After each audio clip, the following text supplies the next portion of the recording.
illegal ham in the face. But bro, where's the banjo? Some Cleveland sports shows try to give you hot takes, but only one can give you a big old piece of hot ham. Welcome to Illegal Ham to the Face. Talking all Cleveland sports. And don't forget our Fat Boy Tuesday, where we also ham it up with some fun food topics. Without further ado, let's serve up some ham. Here are the Ham Boys, Fatty, and Big Bry. I almost didn't add us to the stage tonight, Bry. Jeez, I almost had a Fatty fail right out of the gate. What's going on, everybody? Welcome on into Illegal Ham to Face, another Tuesday edition. We're definitely talking some guards, some Browns, Bry, hot and spicy food and potatoes tonight. And then top three Browns, former Browns that we'd like to bring back to add to the roster. And this is going to get interesting tonight because I believe I got a couple that are going to blow your mind. Okay. I even said one, like I would love to see Justin Gilbert back on this team. That would be one of my great ones. James is here tonight. What's going on, James? Starting out tonight, we do have a fantasy football update. Everybody is back in the Illegal Ham to the Face Fantasy Football League. We will be setting up the draft. I believe, what is it, next Thursday? I think that's what we're shooting for. What you and I talked about. That's Thursday, maybe 8 o'clock, 8:30, something like that. That's what I'm thinking. Next Thursday, 8 o'clock. So please check your emails, check the text messages, everything else. Brian and I will be reaching out to you, let you know when everything is going down. Also, our show is brought to you by Harold Keel and Lake Erie APA. Also, City Dogs Cleveland. We had a great Miranda Lambert was at City Dogs Cleveland. Is that right? Here in town with Morgan Wallen. So there's That's pictures awesome. and videos of her with that. Justin said that would work. He gets out of class at 8 o'clock. So Justin's thumbs up for the 8 o'clock Thursday night. But yeah, cool. There's some videos. Go check out at City Dogs CLE on their Instagram. They got videos of Miranda Lambert there playing with the puppies and everything else. So please go adopt. If you cannot adopt, volunteer, donate, do whatever you can to help out a city dog. All right, Bri, we're going to have a good show tonight. Let's get into our shout-outs. I do not have any shout-outs this week. Do you have any shout-outs? Jeez, I don't know if you could hear that thunder. We got a storm rolling in down here. Did you hear that? I heard it. I heard the background. We got one rolling in up here, too. So, so my shout-outs are this weekend was a blast. It was just a lot of fun from so many angles. My brother was in town for the Morgan Wallen concert, like you were talking about. Him and my sister-in-law went to that. Sound like one of the best concerts they've ever been to. So got to see them a little bit, got to see my nieces and my nephews a little bit and just hang out with them. Also had a wedding, so wanted to shout out and congratulate my wife's niece, Reese, and her new husband, Connor. Golly. Big Guardians fans, big Cleveland sports fans. So got to get them to a Browns game at some point. But, yeah, it was a lot of fun. It was a blast. Down in Worcester, beautiful place.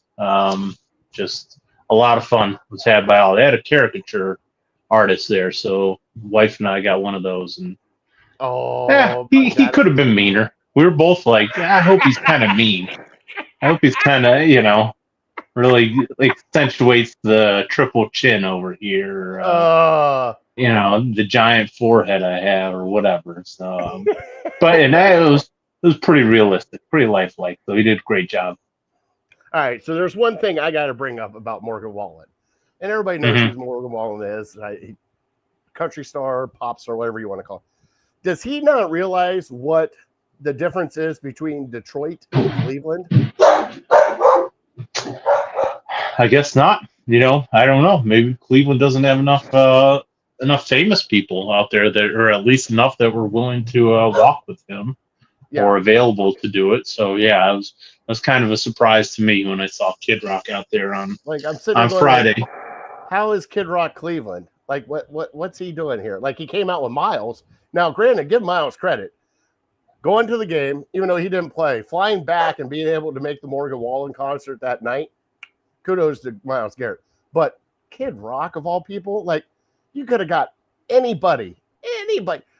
Shit, MGK was here for 2 weeks. You could have brought his ass back here. That's what I thought. I mean, that was kind of the first thought, that for sure he'll probably bring MGK out. So maybe he zigged when everybody thought he was going to zag. So, well, I'm glad yeah, you got I don't know. Detroit here. That was great. Maybe Morgan Wallen's like that WNBA player that didn't know the difference between Cleveland and Cincinnati. Maybe he doesn't know the difference between Detroit and Cleveland. Justice said, could they get more white trash than Kid Rock? They could. Oh, I'm sure. I'm sure. Craig, even the could have walked out with the Miz. Right, that was another one I thought that came to my mind, was the Miz or Deep A. You know, yeah. There's a lot of Cleveland hometown heroes. Joe Thomas was there Saturday night, I guess, but he didn't walk out. So Bernie, you could have walked out with Bernie. You could have walked out with anybody. Yeah, I don't know. I don't know if Bernie's, on the national stage. It's not about national he's going stage. It's about through Cleveland. some health issues. So I know, but for him, for Morgan Wallen, it's about the national stage. He's not just going to bring out, the mayor of Cleveland Heights or something that nobody knows. That's true. All right, so Craig asked when the fantasy draft is. It's going to be Thursday night, Craig. We're thinking about 8 o'clock. We'll hammer everything out, and we'll let everybody know. Please check your emails. Bri is going to start up the league, send out emails to everybody. And everybody knows the wrinkle this year. Bri is going to make it more even. So points are going to be different for tight ends, wide receivers, and quarterbacks and running backs to make it more of an even. So Craig said, sounds good. Craig, I apologize about your draft for your league. My wife just got back from West Virginia. Seriously, 15 minutes before the draft started. So I apologize for that because I was unloading the car and everything else while that was going on. So there's Lil. Hello. Yeah, she loves the Thunder. So I bet she does. She'll be barking. Hey. Yeah, she's quite excited. Is that your Thunder buddy, like from Ted? You guys have a song that you guys sing together? I think I'm her Thunder buddy. Oh, it was. I've noticed. So there's a chain reaction that happens in this house. We had a storm roll through about 2 a.m. like maybe a week ago or 2 weeks ago, and now with the baby, we can't just let the dog go crazy. So as soon as there's a clap of thunder, the dog starts barking and going nuts. That causes my wife to lean over, smack me come out of a dead sleep, sit up, and run after the dog without even like any instruction or anything like that. So, yeah, it's happened a few times over the last couple months. I don't know, I wish I got up for work. I wish I got up for my alarm. Like I pop up as soon as she smacks me. That's great. But that's great. Yeah, not great for me. Then the adrenaline's pumping. I'm like, what am I doing? And I can't fall back asleep. So we'll have to figure something out like that. That's one of those you get slapped, you wake up. All right, who's dead? Who's dead? I'm up. Yeah, I don't know what's going on, but because that's kind of what it takes to pull me out of a deep sleep sometimes, is a firm slap. So as soon as I do that, I hear the dog bark, and I guess I just go into action. All right, well, let's get to our show, bud. Let's do some trivia. We'll make this a good show tonight. Make it quick because I know you're on a time clock, so let's have some fun.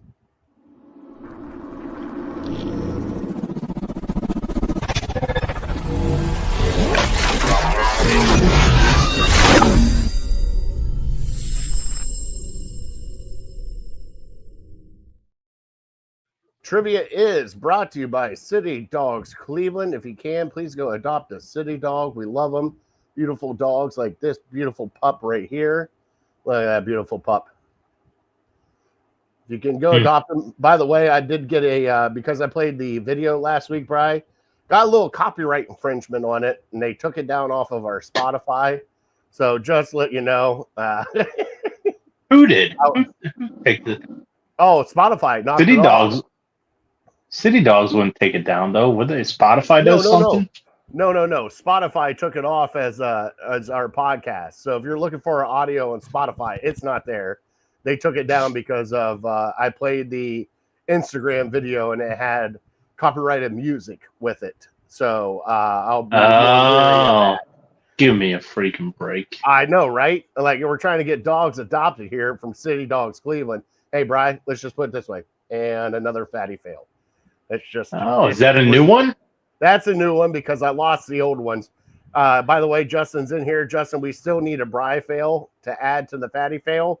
Oh boy. So we're going to need one of those. All right, Bry, trivia tonight, which is brought to you by City Dogs Cleveland. Go adopt a City Dog. If you cannot adopt, volunteer, donate. Also, they're still doing their thing for $10,000. I believe they are still in first. So please go vote for them. You can go to their City Dog page on Facebook, also on Instagram. They have the link there. Click it. You can vote every day, Bry. Once every day you can vote to help out them and get them $10,000 for the kennel. So please go help them out. Also, I believe this weekend coming up is $21 adoption weekend, Bry, our favorite. So go clear out those kennels. All right. Bry, I told you I had a college one for you tonight. Now, right. I got this trivia from somebody that I will not say who it is until you answer the trivia at the end. Okay? Okay. So the sanctions/fines came down for Michigan this week. And boy, what a slap on the wrist you guys got, but it's okay. I told you. I tried to tell you. I mean, a lot of state fans didn't want to listen to me. I'm like, it's not that big of a deal. You guys want to make it a big deal, but it's really not. You know, when we get national championships taken away from us, you know, it kind of is a big deal sometimes. I understand. But, Bry, with that being said, who in the Big Ten has the most vacated wins in the Big Ten? For football. Okay. Gotcha. All right. So let's get in our show. Let's get the Cleveland headlines popping. And Chris isn't here yet, but he'll find it later.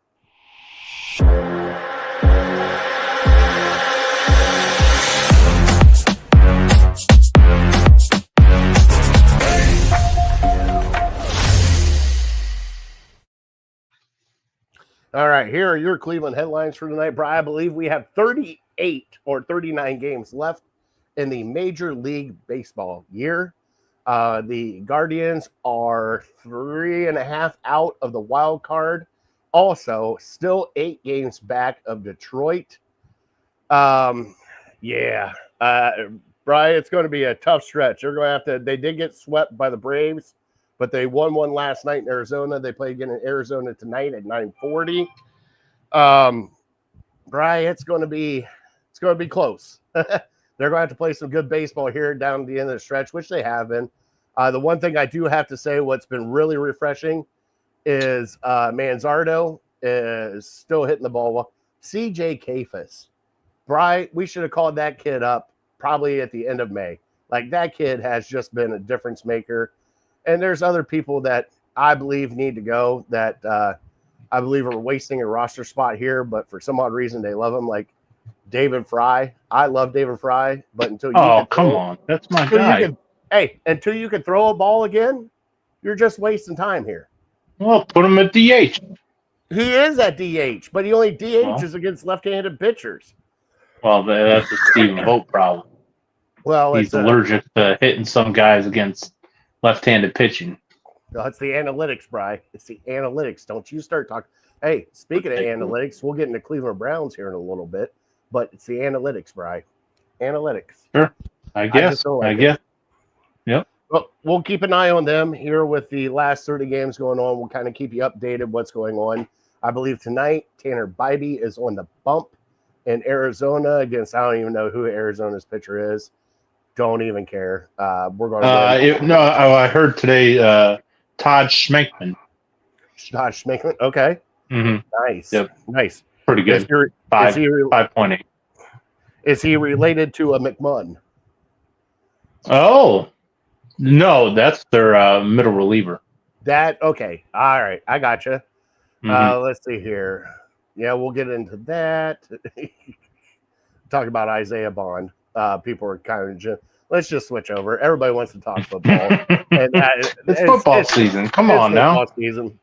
All right, Bryce. So we had game 2 of the preseason. Shador did not play. Flacco did not play.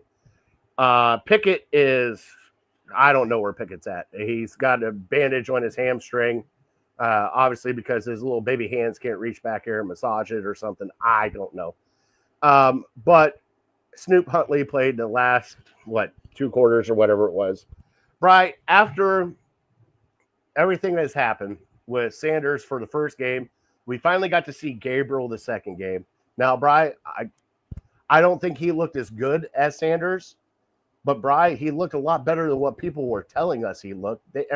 From what the national media and the beat writers here are saying, he looked horrible. It looks like he shouldn't even be a competent quarterback. Bry, he didn't look too bad to me. What do you think? Yeah, I agree. I think he was competent. Like I said last week, I kind of maybe more or less grade the preseason, especially rookies who are seeing their first action as a pass fail, and I'd give him a pass. Um, was he flawless? Absolutely not. I probably agree with you that Shador's maybe looked a little bit better. Just because even though I think Gabriel's numbers might have been better. I mean, he had a couple turnovers, but as far as his passing stats and yardage, I think that was maybe slightly better than Sanders. But from the part I saw, the few drives I saw, because I didn't see the entire game, it just looked like he had to work so hard sometimes to get these passes off and to just kind of scrambling around in the pocket. He kind of looked skittish in the pocket at times, where Shador just looked more comfortable back there. And so I don't know if that's like a product of his height to where he feels like he's got to like move around these giant linemen and just to get to his throwing lane. So maybe that's something that we'll kind of keep an eye on. I didn't watch a ton of him when he was in college. Other than a couple games, but I wasn't really paying attention to what kind of quarterback he was and what kind of mechanics he had. But yeah, I think he was better than what we were hearing he was going to be. And so I would be interested to see him again. Unfortunately, I don't know if we'll see Shador or him a whole lot more. We might see him in this final game against the Rams, but it sounds like Flacco might get a drive or two. If Pickett's healthy, he might play. I know they're kind of chomping at the bit to get him out there, but yeah, it wasn't bad. I don't know what more I would be expecting out of him, but yeah, it wasn't it wasn't too enjoyable to watch just because you could see how hard he's working back there to maneuver around in the pocket and just try to, at times it reminded me of Stefanski's play calls with Baker. The naked play action bootleg out the backside where nobody's there just to try to get him out in space. And so I'm not too interested in getting back to that, to where you have to call these certain plays for your quarterback and you have to get him in space and you have to make sure play. I'd rather have just a guy that you can treat like any other quarterback and call, the entire playbook rather than saying we have to cater to what he does well.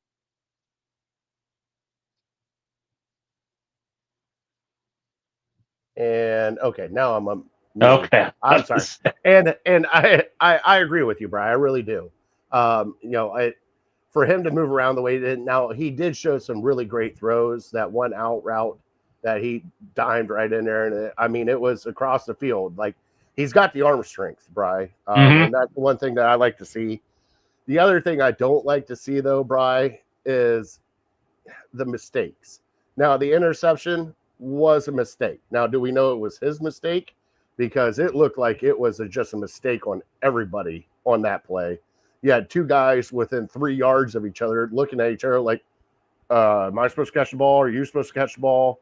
It was a weird situation with the interception. Now, the handoff, Brian, it's preseason. That shit will get handled in practice. Everybody has a botched handoff every now and then. Everybody has a botched snap now and then. But what I do like about him so far from what I've seen, Bri, is it looks like he can control this offense. Now they're setting up stuff for him and everything else, but it looks like he's competent enough to understand what's going on and where to put the ball and how to do it. And I'm not saying that Sanders can't, because Sanders did also. So, Brian, like you said last week, it's a good thing to having two quarterbacks that can actually do this, because guess what? At least we have two quarterbacks who know how to do this, and not like watching DTR. Oh, I'm so glad we got rid of DTR. Right. So, you know what I mean? So I think he did good. I mean, if I had to give him a grade, Bri, I would give him a C+. You know, he didn't have any touchdowns, but he didn't do anything too god-awful horrible. You know what I mean? Oh, yeah. Yeah, I'm probably right in that ballpark as well. But there's part of me that I don't know if you saw the clip of Andrew Berry and Shador Sanders from the first week when they were on the sidelines talking, and it was just kind of awkward. Like, Andrew Berry's acting like a CEO of a company, and Shador Sanders is just kind of joking around and, you know, keeping it light with him. And so, you know, I think back to when the Browns went and got Watson, and the quote that we all heard was, they're looking for an adult in the room. And so I wonder if they kind of view Dylan Gabriel as that adult in the room, and maybe Shador is kind of like a lottery ticket. And you know, Shador, his personality is infectious, and you see a lot of his dad in his personality. But I also kind of think of like Brett Favre. You know, that's what made Brett Favre so popular. Now he had to play to back it up, but he had like that childlike joy when he was on the sidelines. And so I think you kind of see that coming through with Sanders. And so I think that kind of scares the Browns a little bit, that they want maybe somebody who might come off as a little more mature, a little more corporate like to lead their multi-billion-dollar franchise. So yeah, it was just something that kind of caught my eye, seeing that interaction between those two guys, and then seeing Dylan Gabriel, and I'm sure we'll get to his sideline interview, but I think he's maybe a little more buttoned up as far as they're concerned than Shador is, and you know, you can understand why. You know, he's a bit older. Shador grew up in a household with prime time, so you know, he's not going to be the most the most buttoned up guy. You know, he's going to kind of be himself because it worked for his family, worked for his dad, and it continues to work for his dad. But at the end of the day, it's all about the product that you put out on the field. Yeah. And before we get into the comments of the interview with Didi, with Dylan Gabriel, Brian, was there one person that stood out to you in this preseason game that you kind of just took a step back and said, okay, I see you, kid. I see what you got? Because for me, you know, a lot of people have been talking about him, and I've seen a little bit of that. Gabe, I can't even pronounce his last name. Gage Larvadan. Yeah, Larvadan. Dude, I'm telling you what, Deontay Johnson is not looking good at all. I don't think he's going to make the team, Bri. But I'm telling you what, they love this kid, and he does everything they ask. And he seems like one of those players, Bri, that reminds me of like Gary Barnidge back in the day. Like, just he's going to be in the right spot at the right time. Like, he's just going to be there. He's going to be there almost, I wouldn't say Cooper Kupp. God forbid nobody's like Cooper Kupp. But he's going to be in the right spot at the right time he's going to be the safety valve for these quarterbacks. And I kind of like what I'm seeing from this kid. What about you? Yeah, I agree. I want to see more of him. And what really frustrates me as a Browns fan is it seems like we have a guy kind of like this that kind of shows up and shows out in the preseason, and the Browns just never give him a chance. So, I mean, based on what I've seen in the past, I'm assuming he's not going to make the team. They might hide him on the practice squad, and maybe we might see a small snippet of him in week 13 or something like that. But the Browns just don't do this. And I think what's also frustrating to me is they always kind of kick the ball down the road And they always tell us, well, we're going to look into evaluations and do this. And I feel like they don't do any evaluations on the fly. They have their mind made up on who's going to make the team, back in July. And so, if there's an injury that happens or something, then they might readjust and maybe think one guy suits what they need better than another guy. But like as we're seeing with the quarterback depth chart, there's nothing that's going to change unless one guy is just absolutely terrible. As far as I'm concerned, the depth chart for the quarterbacks is going to be Flacco, Pickett, Gabriel, and Sanders on week one, and nothing's going to change regardless of what happens the rest of the way. Regardless of what has happened throughout the preseason, the Browns are just stubborn. They think they know better than you. And, even though a guy is clearly up, try to name most teams carry 6 wide receivers.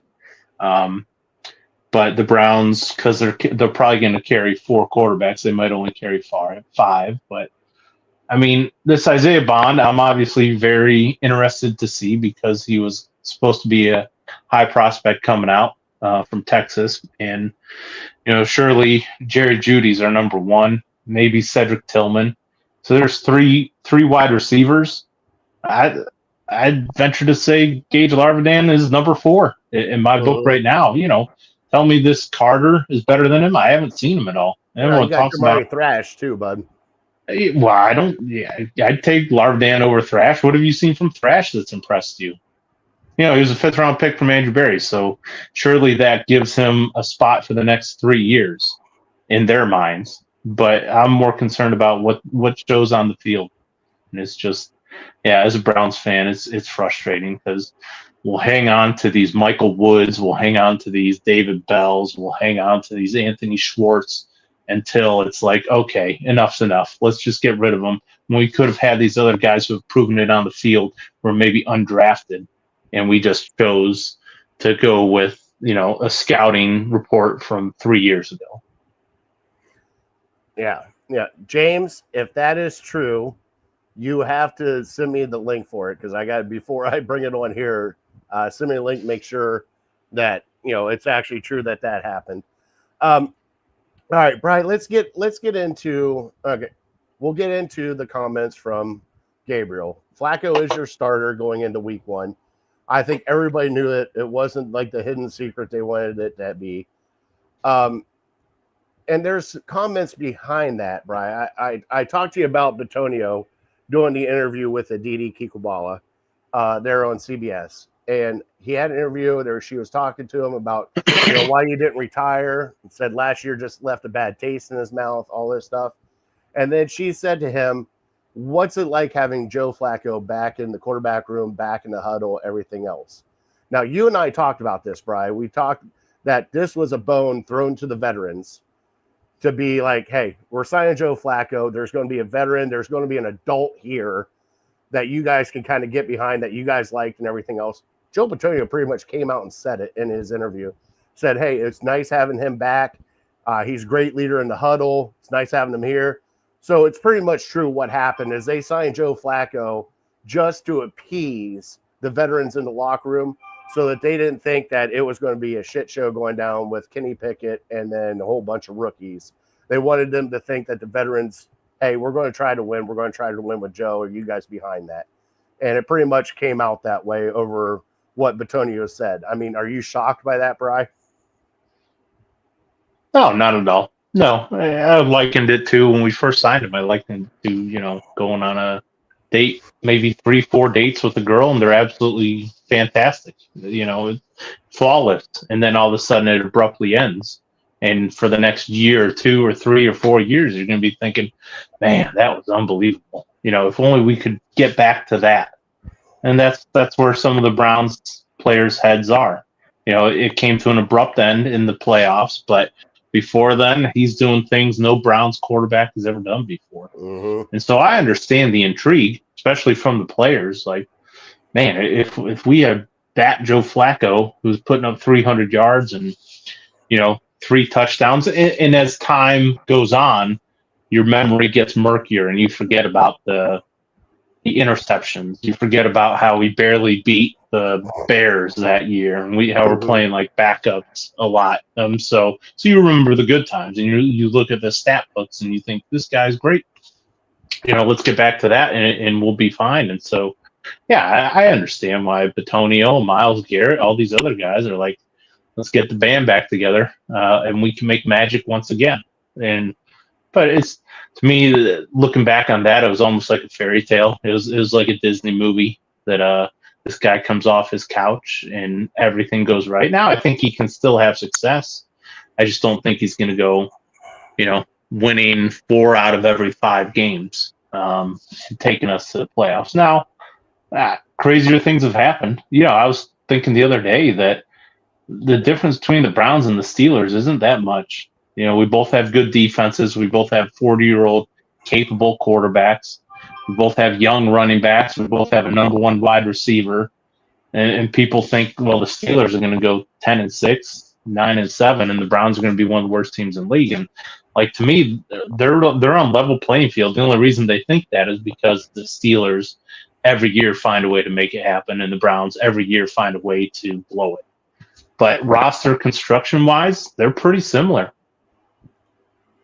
Yeah, honestly, they are. I didn't even think about it like, oh, God. Why are we comparing ourselves to the Steelers? But by the way, breaking news for the Steelers, because James just sent it to me. They signed Odell Beckham Jr. to the wide receiver room. A 1-year, $5.5 million deal to the Steelers. Reeks of desperation. $5.5 million for that guy who hasn't done anything in the league for 3 years, maybe? Well, let's go a little bit more than 3 years. He had one. Hey, he was like Deshaun Watson. He had one game. He had one game in the Super Bowl where he did something, and then that was kind of it. Didn't do shit here in Cleveland. Didn't do shit everywhere else that he went to. Most overrated wide receiver there's ever been. I'm like a bitter Browns fan there. Oh, no, I didn't like him to begin with, Bri. The hype from him with just the one catch that he had a couple good years, and then everybody just anointed him as the best of the best, and Bri, guess what? We got the best of the best. You know what we got? We got a trash can. Sounds to me like a wide receiver down in Columbus right now. A lot of hype, not a lot of production. A lot of hype, though. Best receiver God has ever made, I guess, from what I've heard. Kind of like I heard with Marvin Harrison Jr. We'll see in November, buddy. We'll see in November. It's just the hype is out of control with that kid. I know it is. I agree with you, too. I know it is. I agree with you on that one. All right, Brian, let's get into and Chris brought it up. The reason why Pickett is the backup and not the 4-string is because they believe that he is better suited. Actually, I thought he was going to start the year, but I think this hamstring injury kind of hampered that. But they believe if they traded a 5th-round pick to get him from Philly and brought him in here, they think highly of him. And that from what I'm hearing from the locker room and everything else is they love Kenny Pickett. They love his energy. They love his stuff. So I don't know. I don't know. If it was me, I would not have Kenny Pickett. Kenny Pickett would be the odd man out here, and then you would have the 2 rookies backing up Joe Flacco. But, hey, Browns are the smartest people in the room. So they're going to tell us how they're going to do this, and they'll probably backfire in their face like everything else has for the past 30 years. But I don't know. But Dylan Gabriel, like we said when Kenny Pickett was signed, he's the ultra backup plan. He's the backup to the backup plan. Mm-hmm. Like at the time they traded for him. Excuse me. When they traded for him, the Browns had 0 quarterbacks on their roster, 0 healthy quarterbacks on their roster. There we go. And so, who knows if Flacco was still mulling retirement. At that point, we didn't know. We knew we'd like Dylan Gabriel, and we were going to try to draft him before anybody else had a chance to. We didn't know we were going to get Shedeur Sanders in the 5th round. So, I think that's why they're like, well, Kenny Pickett can't be worse than DTR. So let's just trade one for the other. If we have to give up a 5th-round pick, so what? Maybe we can turn him into something. But yeah, it just hasn't worked out for him. So yeah, I think it's time to send him goodbye. But I don't think they will, because I think their egos will get in the way, because they know if they just cut Kenny Pickett, everyone's going to come out with, you gave up a 5th-rounder for this guy who you're just going to cut. How stupid are you? Or if you trade him for, say, a 7th-rounder, like that might even be worse. Like you traded a 5th-rounder for him, and then a couple months later you get a 7th-round in return. You got to be the dumbest SOB in all of NFL. And so, yeah, I think they're, at the end of the day, their egos are going to get the best of them. But I wish, just take a stand. Just please don't take 4 quarterbacks to the regular season. You can't choose between. You can't cut 4 down to 3. Give me a break. Have a backbone. Take a stand on something. God, I love it when you start. Yeah, I agree with you, but they won't. They'll take 4. There's going to be 4 quarterbacks going in. I agree. Right. Speaking of quarterbacks, Bri, were there shots fired over across the fence with Dylan Gabriel's comments on Saturday afternoon about I am here to compete. I am not an entertainer. Some people think he took a shot at Shador. Other people have said that that's what he is, and blah, blah, blah. Bri, do you think he took a shot at Shador? I do. I think when he made that comment, he had Shador in mind. I don't think it's personal with Shador, though. I don't think he dislikes Shador. But I think he's just so tired of hearing it from all the media, hearing it from all of social media. And I think it just came out in that comment. And I think he probably regretted that comment after he made it, because now he's got to explain it.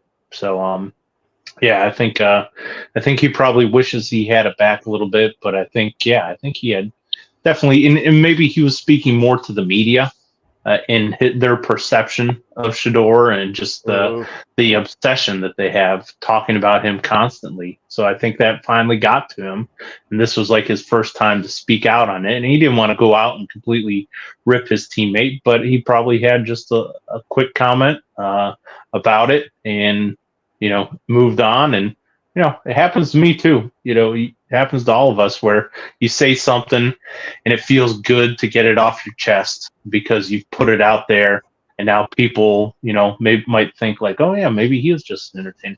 But at the end of it, then you have to deal with the repercussions and the questions and everything, and the backlash of that and all the drama that it brings. And so you probably regret it a little bit. And so I kind of think that's the mindset he was in. Bri, I'm kind of with you, but honestly, I think it was an obvious shot at Shador. You don't think he regrets it? He might, but at the time, I don't think. I'm kind of like you. I don't think it was a shot at Shador personally, but he has been bashed on social media, in the news, everything else. And every news thing is about Shador Sanders. It's not about Gabriel, who was picked 2 rounds above Shador. Mm-hmm. It was about Shador Sanders. It's like, oh, look at him. He's out in the public. What is Dylan Gabriel doing? Oh, look at this. He's doing this. What is Dylan Gabriel doing? And he's been hearing this ever since they got drafted. And it's like, okay, dude, I love you personally, but this has blown out of proportion. And I'm here to compete for an NFL job. I'm not here to go out and make friends. I'm not here to go out and do this. I'm not here to go out and do this. I'm here to be an NFL quarterback. And it seems like they're trying to pump the media. And, dude, we're doing it too. We've done it too, trying to pump this Shador train all the way up, while there was another quarterback that was drafted before him that the Browns had at the top of their list that they liked. And just, I think he just, like you said, finally got fed up with everything, went out. Now, I would have done it on a better note of throwing 4 touchdowns and, 300 yards and all that stuff. I wouldn't have done it on a pick six and a botched fumble, but he played good enough. But you know what I mean? Like, I think he finally went out, played, felt good about how he played. And then it's like, you know something? You guys suck. This has been miserable for me. I've had to sit here and listen to this crap. I've had to listen to this Shador hype train, and I'm still here. I'm here playing too. I'm the one taking reps with the ones. You guys are going, well, why isn't Shador taking reps with one? Well, why aren't you asking, why isn't Dylan Gabriel taking reps with ones? Or why is he taking reps with ones? Why is he doing this? Why is he doing that? And I think that's what I think he finally just got fed up with everything, Bri, and he just, he cocked back, shot his shot, and I don't blame him for it. I probably would have been upset, and I probably would have said something like that too. You know, and yes, does he probably regret saying it the way he did? Yes, because he had to go back the next day and say, oh, yeah. You know, but we've all been there. We've all done something like that you can't take back, but it felt good, like you said, to get it off your chest. This has been pinned up since the draft in April, Bri. Like, this has been pinned up for 4, 5, 6 months, and he finally got it off his chest. So let him get it off his chest. Everything will be fine afterwards. Him and Shador will hug it out, and they'll be fine. But I do think it was a shot at Shador. Yeah, I agree. I mean, it may be, like I said, maybe not him personally, maybe just his persona, maybe all the attention he's getting. I was just talking to my wife earlier about, at her job, somebody is having more success than her in the company's eyes. People think, oh, this guy's doing great, but maybe he's not doing everything by the book. Maybe he's not completely ethical with what he's doing. But in their eyes, he's having more success. Like, how frustrating is that, to know that you're doing everything that you're supposed to be doing. Somebody else is just getting more hype and more attention than you. And yeah, you want to come out and you don't want to be a snitch. You don't want to go out and just constantly complain about it, but you want to take your little digs here and there and be like, it just makes you feel better because it's frustrating to you that you're doing everything that you're supposed to be doing, yet somebody else is seemingly having more success than you, even though, you think you're doing pretty good. So yeah, I can sympathize with Dylan Gabriel in that sense. But at the end of the day, you have to do your best to block all that out and just concentrate on the football, because at the end of the season, next season, in 2 years, it's really just going to matter what happens on the field. But yeah, it's hard to do that in the moment. All right. Now, Bri, before we get into Fat Boy Tuesday, they did sign Isaiah Bond, who had a sexual assault allegation against him. They've cleared him of that. Supposedly, Bri, rumors are swirling that he took a polygraph test. The Browns made him take a polygraph test before they signed him to his contract. Those are some weird rumors that happened. Also, Quinshon Junkins. Jesus God.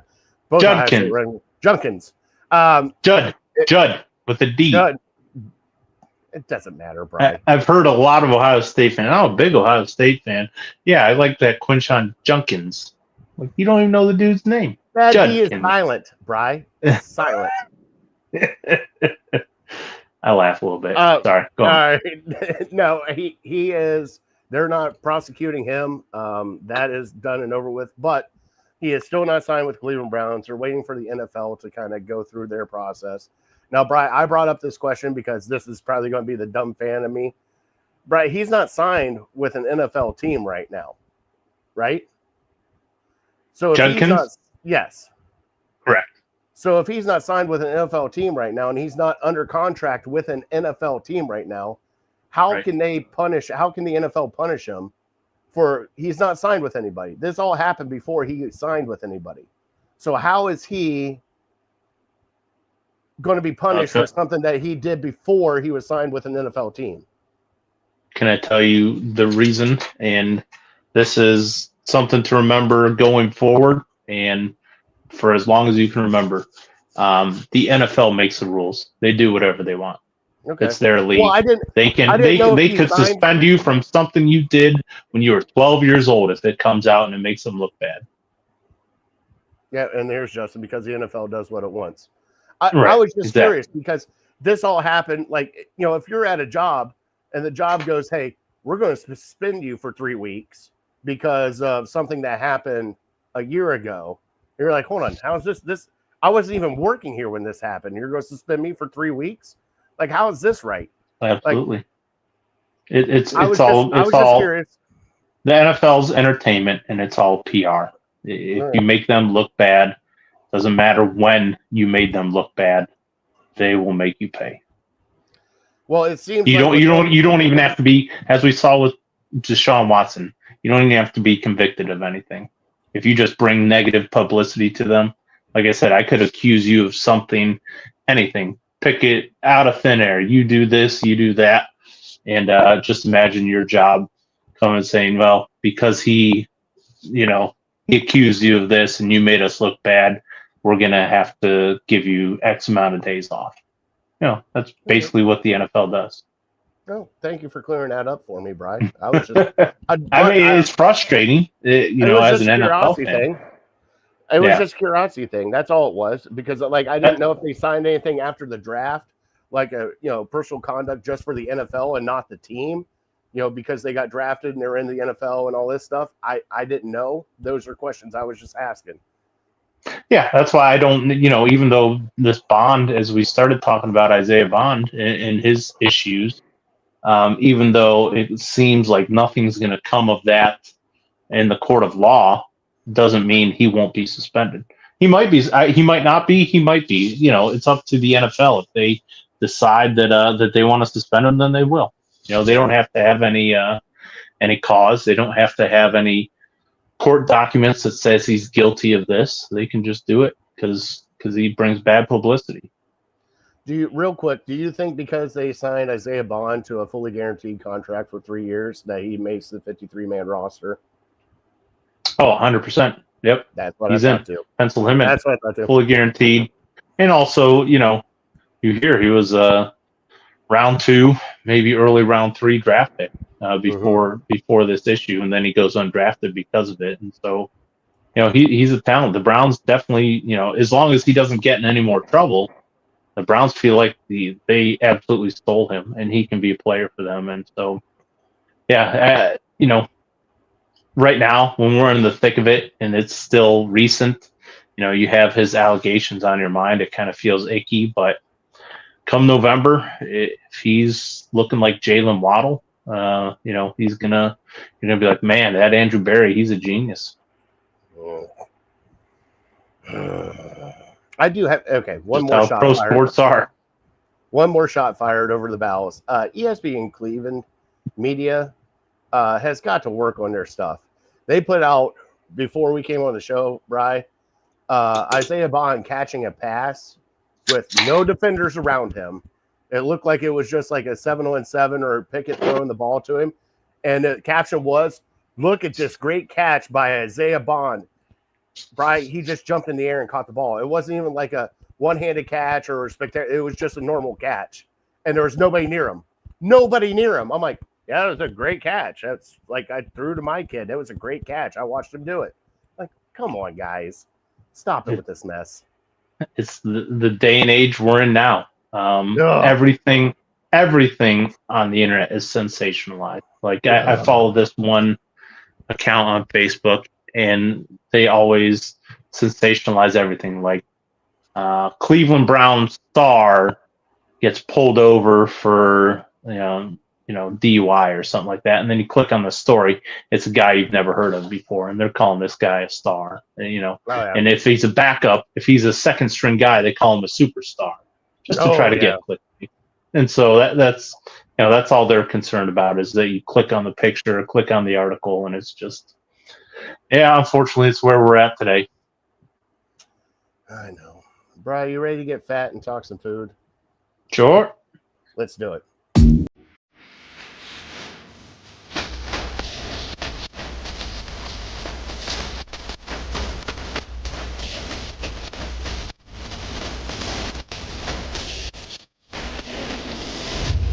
And now, it's time for Fat Boy Tuesday.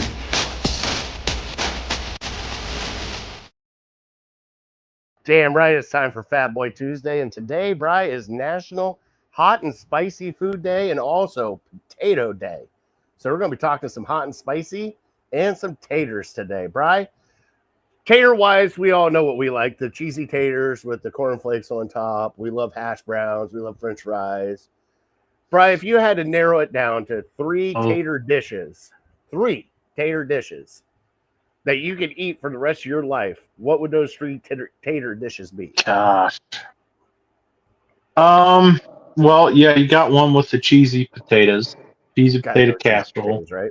Got to be one. French fries, I would put two, just because they're so versatile. Mm-hmm.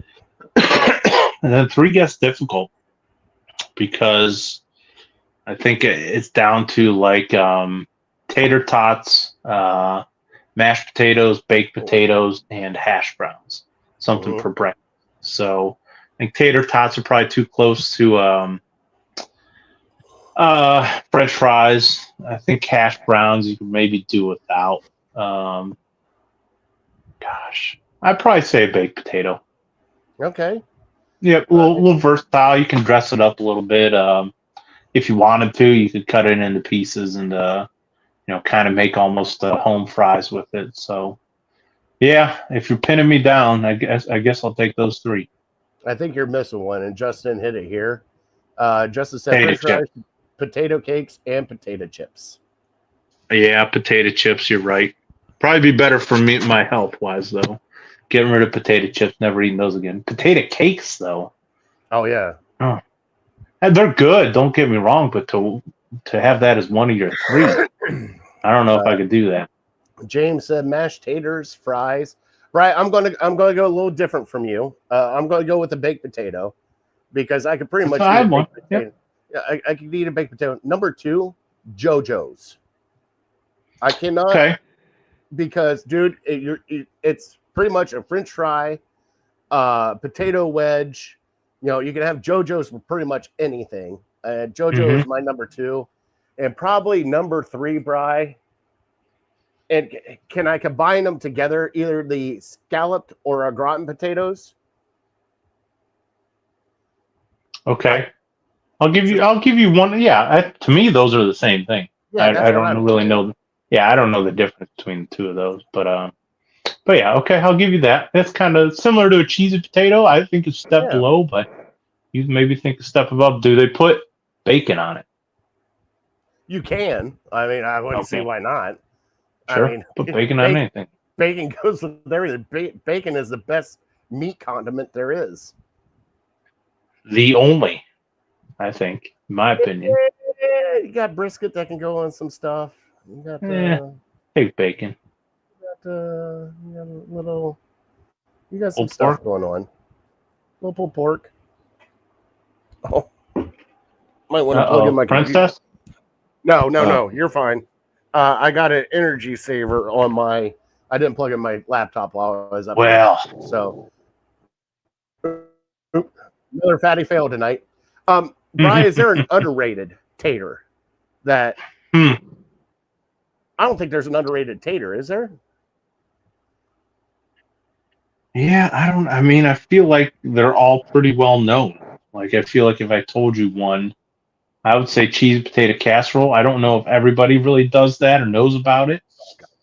But if you haven't, definitely look into it. Because, yeah, I think everybody does. French fries, mashed potatoes, baked potatoes, potato chips, maybe hash browns, home fries. Maybe those are a little underrated. The one thing that I do miss, though, Bri, and my grandmother used to make it.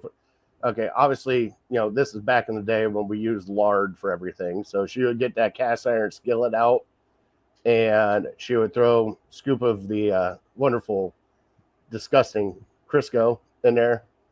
And then she would actually slice them up like they're, just regular, like potato chip slices, except a little thicker. And she would do fried potatoes like that. She would throw onions in with them and do fried potatoes. And it was almost like her version of a French fry, but almost like a scalloped potato also. So it's kind of like the in-between a French fry and a scalloped potato. Oh, I got one. Yeah, I just had it a couple weeks ago at the Medina County Fair. They're called ribbon fries. You had the ribbon fries? Yeah. Yeah, that could be underrated because I really only ever see them at fairs. But it's really it's pretty close to a potato chip. Yeah. Think about it, but I still put like nacho cheese or ketchup on it or something. So I kind of treat it like it's a French fry, but it's maybe more of a potato chip. Okay, I completely forgot about one before we get to hot and spicy. TGI Fridays tater skins. Tater skins, that's right. Any tater skin. The bacon and cheddar tater skins. Right. We did forget about that. It's a treat for sure. Let's get hot and spicy, Bri. 3 hot and spicy foods that you love. Well, the first one that comes to mind is chicken.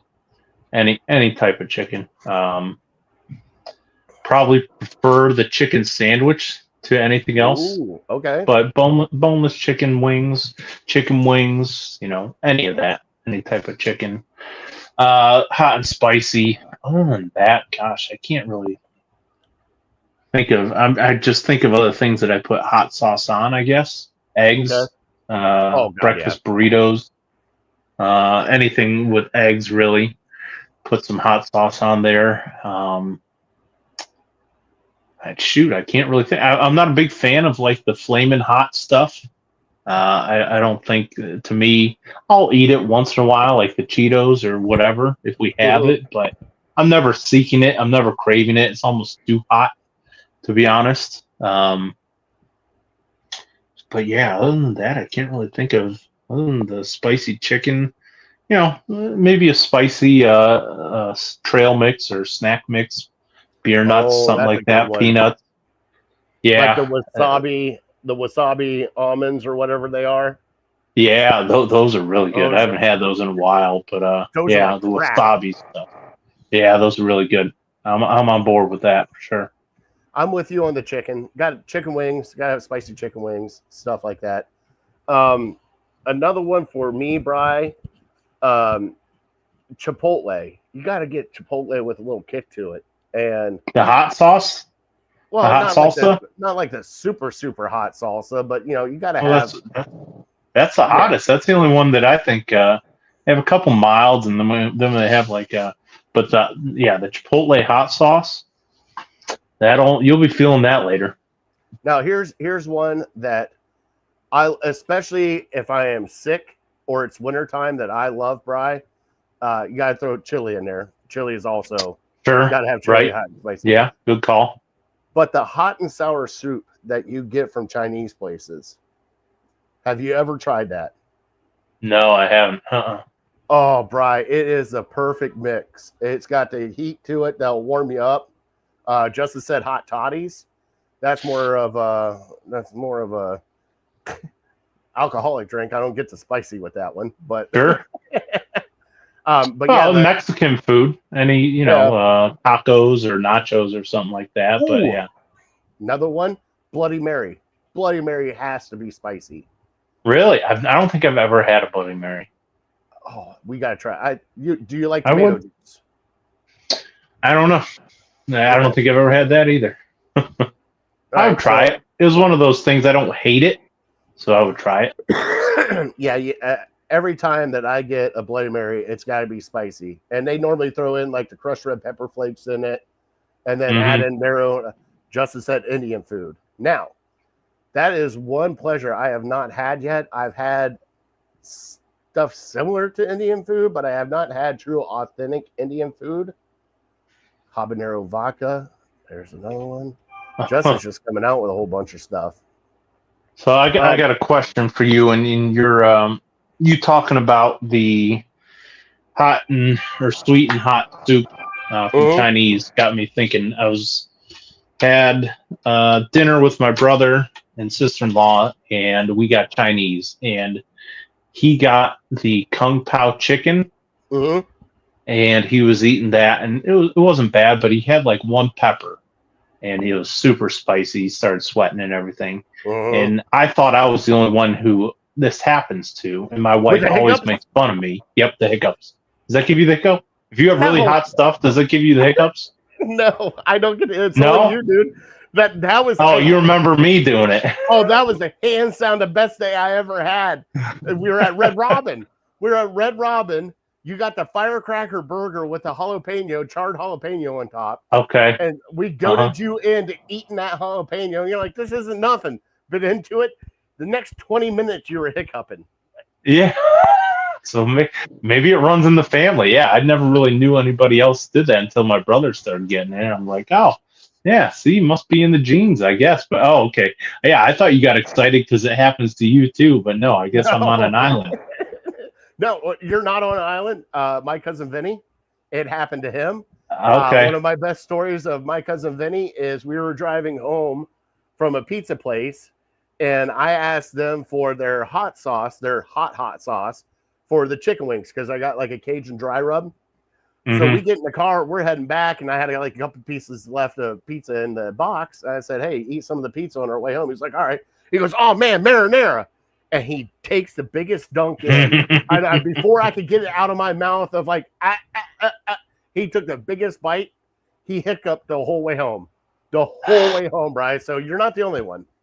Okay. All right. And what's funny is I can feel it coming on like probably 10 or 15 seconds before it starts. And I'm just like, and it's not all hot foods. It's just certain ones, which is very weird. I'm sure there's some medical explanation for it, but yeah, there's just, oh, it sucks when it happens. You know, you almost have to shut it down and cool yourself down before you go back in for another bite. God, I still remember the good old days of going to Red Robin. Red Robin. Love Red Robin. I do remember that. And sitting there and pissing off our boss because they had the bottomless fries. He's like, all right, you guys ready to go back to work? We got more fries coming. Give us a second. They bring them out and be like, hey, put another order down. Oh, yeah. They bring you like 10 fries, 10 steak fries, and then, think that's going to hold you over. You're like, no, yeah, give me another one. Keep them coming until or you just bring out a normal size basket. That's when your cousin grabbed him by the arm and be like, dude, you're going to have to bring us more baskets than this. Like, I'm telling you, it was ridiculous. Yeah, I see the gimmick behind it that, oh, yeah, come on and get bottomless fries. People just get tired of waiting. So that's why they stop eating fries. Like, I've been waiting for 5 minutes for 10 more fries. I guess we could just go now. Hey, send me out 5 baskets just to start out with. Yeah, right. Throw them all together. And then if I'm done, then I'd come back for more. Like, oh, God, I love it. All right, Brian, one more. Okay, who do you think culture-wise has the most spiciest food? I would say America. I mean, I don't know. Well, I don't know what other countries have the ghost pepper and the Carolina Reaper and all these hot peppers that they make stuff out of. I admittedly am not as cultured to where I'm eating the spiciest Indian foods and Chinese foods, Japanese foods, but I find it hard to believe that anybody else has the Carolina Reaper, considered it's named after a state in America. All right, so did a quick Google search because that's what we can do here. It says India has often cited having the hottest food overall. Other countries include Thailand, Mexico, and certain regions of China. I don't think they were in the conversation. Yeah, if you would have asked me, what type of food is the hottest? Yeah, I think those are all probably there. But yeah, admittedly so, I probably haven't had the hottest dish that they have to offer. No, and I probably wouldn't get that hottest dish because what goes in comes out, Brian. What comes out is sometimes is a spicy quesadilla also. I like it. Justin, Indian and Thai. All right, let's get into our top 3. That was Fat Boy Tuesday. Let's get into our top 3, and then we will close out the show with our trivia. Yep.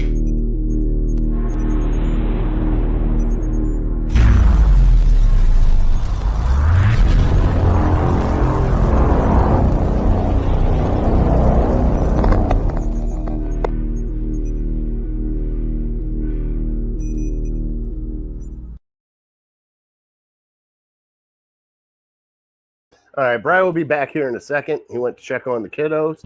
So for me, top 3 tonight, we are doing former Browns players that we would love to add to this 2025 roster. Top 3.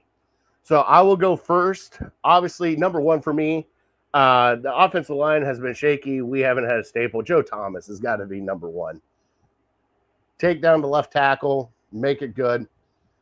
Number 2 for me is going to be kind of weird, and it's only because we really don't have a dynamic playmaker, and the world has changed since the last time that he has played in the NFL. Number 2 for me, give me Josh Gordon back on this team. Give me a legit animal at wide receiver. And Bri, number 1 for me, and we're going to kick it back old school.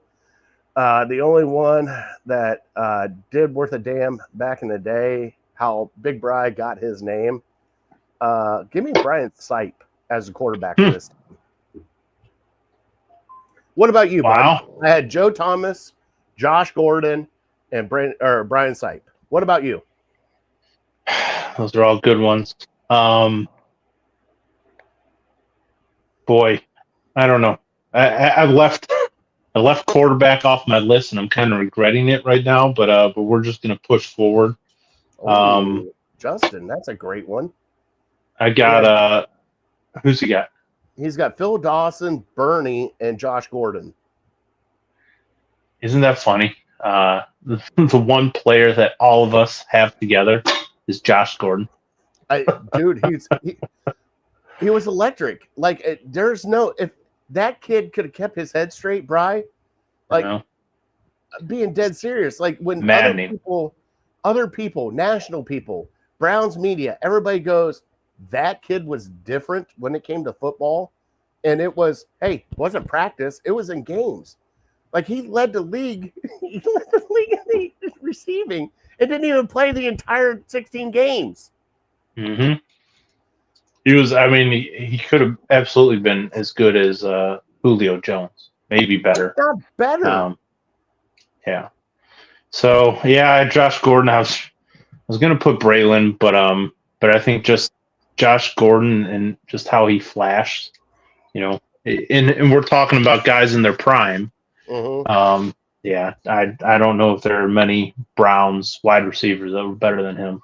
I thought about maybe Ozzie, but I got Josh Gordon was just on a different level. So he's one of them. Next one, Clay Matthews. I forgot about Clay Matthews. A difference-making linebacker, and I can't really remember. I don't think he was because we think of Clay Matthews Jr.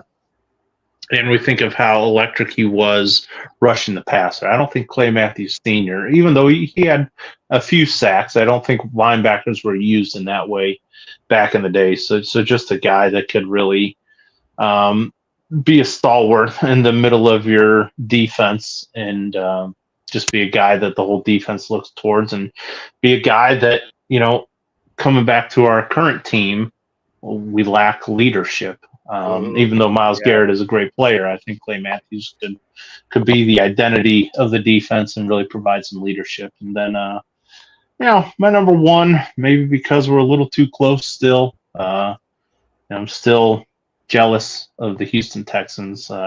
Give me my Nick Chubb back. He's just, I know he can play in today's NFL. I've seen it from my own 2 eyes. I still think he was jobbed of maybe one of the best careers running back has had in Cleveland outside of Jim Brown. And I really think last year he was just, they tell you it sometimes takes an entire year after you get injured to come back and really be your true self again. And I think, again, repeating what I've said many times is the offense last year didn't do him any favors. And I think this offense this year would really suit his strengths because we've seen it before. And I think he would absolutely be the Nick Chubb, maybe not, 100% of the Nick Chubb of old because he's a little older and because he has 2 bionic knees. But I think for sure he could have been 90% of the old Nick Chubb. And so it's going to hurt seeing him down in Houston. And not knowing what to do, because really I typically don't root for players when they go to other teams. I can't think of many. You got to root for Nick Chubb, though. I know, Unless right? Unless he's playing when, with the Browns, you have to root for Nick Chubb. You know how much I love Braylon Edwards. When he went to the Jets, I didn't follow Braylon Edwards. I didn't root for him. He was dead. He was not trash. him personally, but he was just I didn't follow him and root for him. There's just not many guys that go and leave Cleveland that you actually pull for and want to see him do well. We might have to do a either or next week. We haven't done that in a while because I want to bring up a couple of. And by the way, Justin, Jim Brown. Yes, I would love to have Jim Brown on the team. Oh, absolutely. I mean, he's the greatest of all time. So clearly, that's an easy one. The one that you brought up a linebacker. I'm going to go honorable mention because a lot of people forgot he played here in Cleveland. Chris Spielman. Get Chris Spielman in his prime here in Cleveland. Like him and Clay Matthews, I believe they're both kind of the same.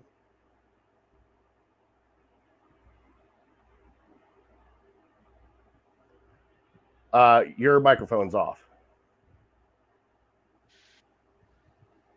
Can you hear me now? I got you now. We're good now. Anything. We had a little delay. Yeah, I had a phone call coming in. That's all right. All right, let's get into our trivia, which is brought to you by City Dogs Cleveland. All right, so City Dogs Cleveland, please go volunteer,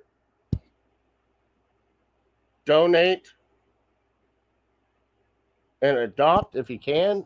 Did we lose Bri? Gotta wait and see if Bri comes back. Yeah, hold on. I can't upload it yet. I'm still. I would love to load it. I love the picture.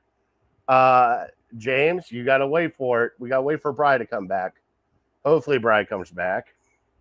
If not, I'll just give it to everybody because it's one that you wouldn't believe is gonna blow your mind. Let me text him real quick.